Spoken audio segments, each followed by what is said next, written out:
राजस्थान के जयपुर में 12वीं रीजनल थर्ड और सर्कुलर इकोनॉमी फोरम कार्यक्रम की शुरुआत की गई। इस दौरान प्रदेश के मुख्यमंत्री भजन लाल शर्मा, केंद्रीय कैबिनेट मंत्री मनोहर लाल समेत देश के कई दूसरे प्रदेशों के मंत्री मौजूद रहे।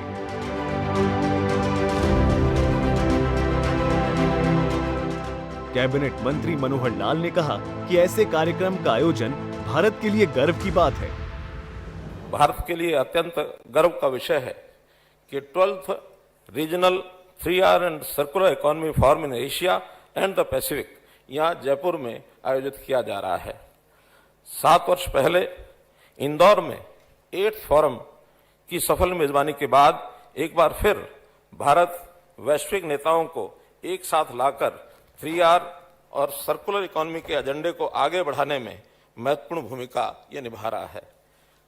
सब देशों में भारतवर्ष को ही ये अवसर मिला है कि हम दूसरी बार इस बैठक का आयोजन कर रहे हैं।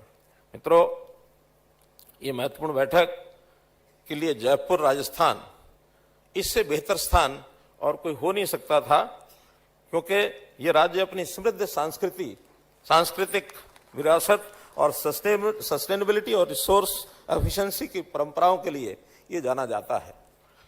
हमें जो 3R और सर्कुलर इकोनॉमी के सिद्धांतों को पूरी तरह लागू करने के लिए यहाँ प्रेरणा मिलती है।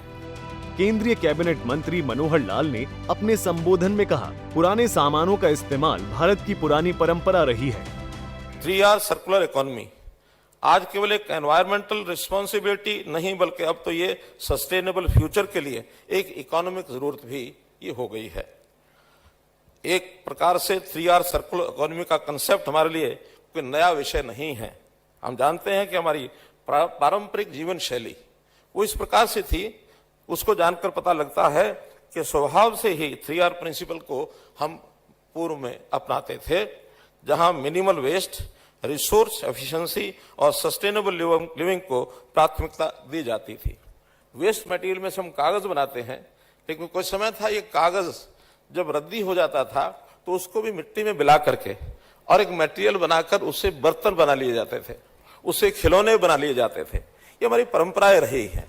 हमारे यहाँ यानी पुरानी गाड़ियां, उनके जो इंजन होते हैं, उस इंजन का भी जब पुरानी गाड़ी चलने लायक नहीं रहती तो उसको छोटा मोटा एक साधन लगा करके, जिसको जुगाड़ कहते हैं, जुगाड़ की एक बैलगाड़ी की जगह जुगाड़ से ही हमारा काम चलता था, सवारियां भी ढोते थे। तो ऐसे ये सारे काम हमारी परंपराओं में पहले से बने हुए हैं। रेन वाटर हार्वेस्टिंग, बरसात में जब पानी की कमी होती थी तो उस पानी को इकट्ठा करके उसमें फिटकरी डाल देना, अन्य मटेरियल डालकर उसको साफ किया जाता था, पीने के पानी के भी उपयोग में आ जाता था। उस समय प्रोसेसिंग के बड़े प्लांट ऐसे नहीं होते थे। इसी प्रकार से कंपोस्टिंग, ये भी हमारा ग्रामीण अंचल का बहुत बड़ा एक काम, जिसमें वेस्ट है अथवा ऐसी चीजें जिनको खड्डे में दबा करके और हार्वेस्टिंग के लिए खाद ये तैयार करना, गोबर आदि मिला करके, तो एक अच्छा खाद बनाना एक किसान की एक परंपरागत एक विधि थी, जिसको हम करते थे। मनोहर लाल ने बताया कि वेस्ट मटेरियल का रीयूज बहुत जरूरी है ताकि देश की बढ़ती जनसंख्या के काम आ सके। वहीं प्रधानमंत्री नरेंद्र मोदी ने भी अपने संदेश में कहा कि भारत हमेशा से सर्कुलर इकोनॉमी को बढ़ावा देता रहा है। ब्यूरो रिपोर्ट, सूर्या समाचार।